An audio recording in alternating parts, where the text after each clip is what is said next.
You serve as the Chief Legal and Strategy Officer at the National Abortion Federation, correct?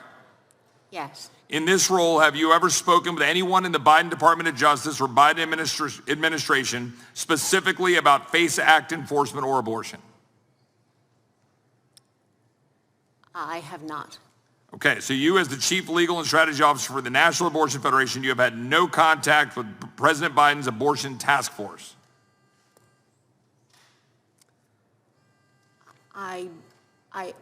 Let me be accurate. I believe I may have had contact. I don't think so, but I may have. But on the issue of FACE enforcement, no, I have not. Okay, in 2015, the Center for Medical Progress released a video in which you stated, quote, "I'm like, oh my God, I get it. When the skull is broken, that's really sharp. I get it. I understand why people are talking about getting that skull out, that calvarium." Calvarium being an incomplete skull.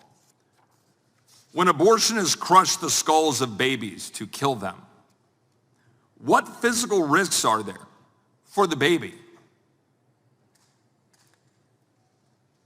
So, Congressman, thank you for the question. It allows me to clarify that the media products you're referring to stoked a massive uptick in violence. Those heavily edited, misleadingly edited media products caused 3 murders and 9 woundings in Colorado Springs in 2015. The question was about the baby and the skull crushing that is, I think, a direct quote attributed to you.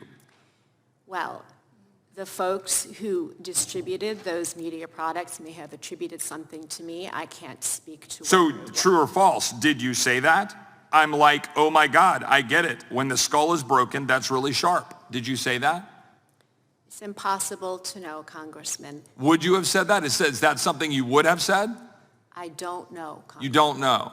You don't know if you talked about the crushing of the skull of a baby. You don't remember having said something like that. What I do, I'm pretty confident I've never said something like that.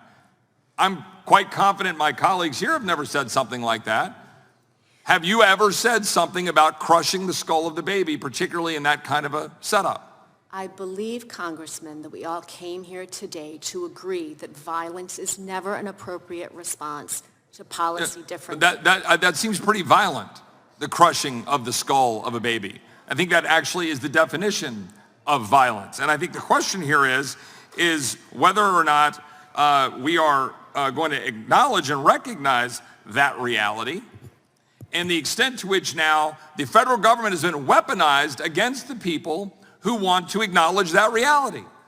That's the question.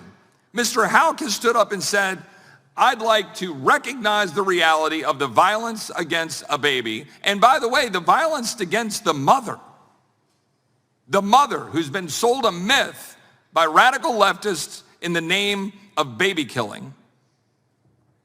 They've been sold a myth that it is somehow healthy and good for them or better than for them. And if someone dares stands up like Mr. Houck, then he's been targeted, as my colleague acknowledged from this very dais, targeted by the Federal Bureau of Investigation, which we saw was weaponized specifically against the President of the United States, as we just saw in the Durham report, is weaponized against average citizens. Mr. Houck, do you think $38.5 billion is sufficient funds for the Department of Justice? Or do you think maybe it's too many funds if they're carrying out actions against people like you? I would think it's too many funds. I yield back.